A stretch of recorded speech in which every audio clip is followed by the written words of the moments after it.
Hi everyone, it's Miss Duclos, and for library this week our story is called Rosie Revere Engineer by Andrea Beatty, illustrated by David Roberts.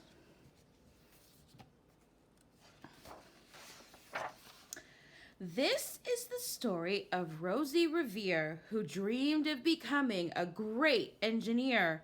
In Lila Greer's classroom at Blue River Creek, young Rosie sat shyly, not daring to speak. But when no one saw her, she peeked in the trash for treasures to add to her engineer's stash. And late at night, Rosie rolled up her sleeves and built in her hideaway under the eaves. Alone in her attic, the moon high above, dear Rosie made gadgets and gizmos she loved. And when she grew sleepy, she hid her machines far under the bed where they'd never be seen. When Rosie was young, she had not been so shy.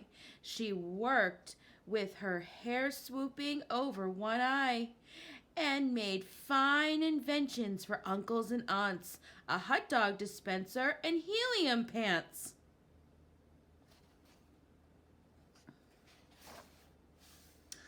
The uncle she loved most was zookeeper Fred. She made him a hat to keep snakes off his head. From parts of a fan and some cheddar cheese spray, which everyone knows keeps the pythons away.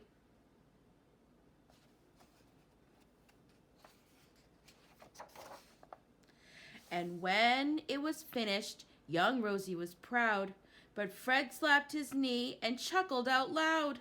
He laughed till he wheezed, and his eyes filled with tears, all to the horror of Rosie Revere, who stood there embarrassed, perplexed, and dismayed. She looked at the cheese hat and then looked away. "I love it," Fred hooted. "Oh, truly I do." But Rosie Revere knew that could not be true. She stuck the cheese hat on the back of her shelf, and after that day kept her dreams to herself.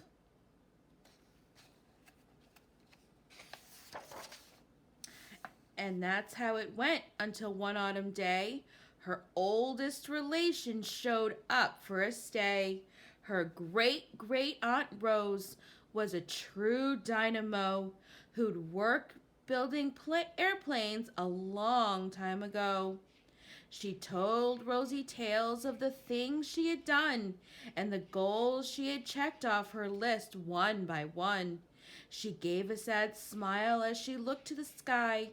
"The only thrill left on my list is to fly. But time never lingers as long as it seems. I'll chalk that one up to an old lady's dreams."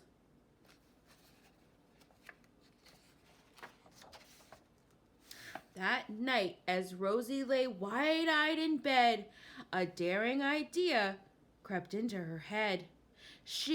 Could she build a gizmo to help her aunt fly?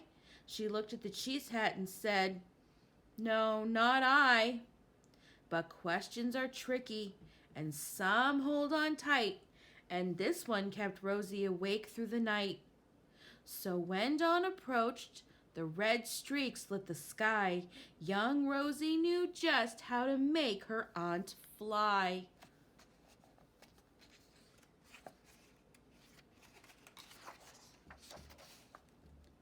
She worked and she worked till the day was half done, then hauled her cheese copter out onto the lawn to give her invention a test just to see the ridiculous flop it might turn out to be.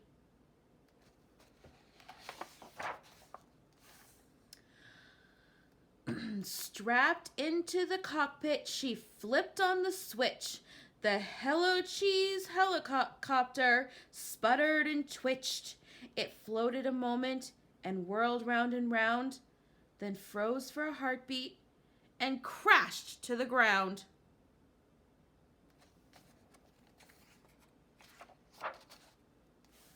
Then Rosie heard laughter and turned round to see the old woman laughing and slapping her knee. She laughed till she wheezed and her eyes filled with tears, all to the horror of Rosie Revere, who thought, "Oh no, never, not ever again will I try to build something to sputter or spin, or build with a lever, a switch, or a gear, and never will I be a great engineer."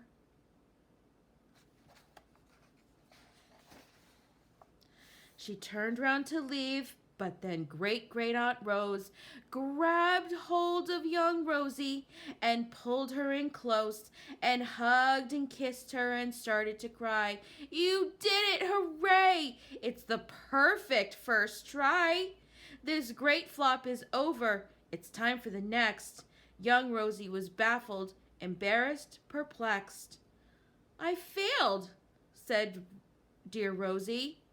"It's just made of trash. Didn't you see it? The cheesecopter crashed." "Yes," said her great aunt, "it crashed, that is true. But first it did just what you needed it to do. Before it crashed, Rosie, before that it flew."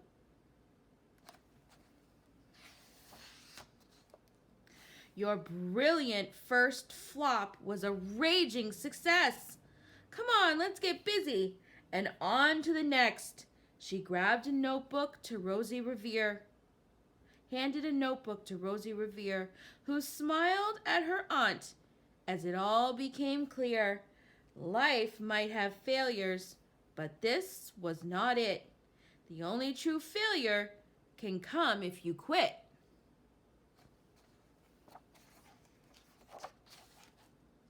They worked till the sun sneaked away to its bed. Aunt Rose tied her headscarf around Rosie's head and sent her to sleep with a smile ear to ear, to dream the bold dreams of a great engineer.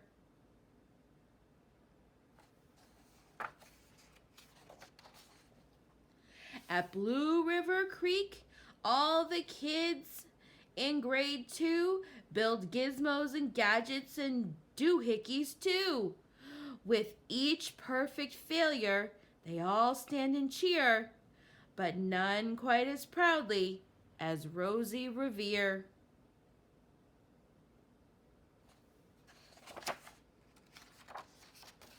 The end.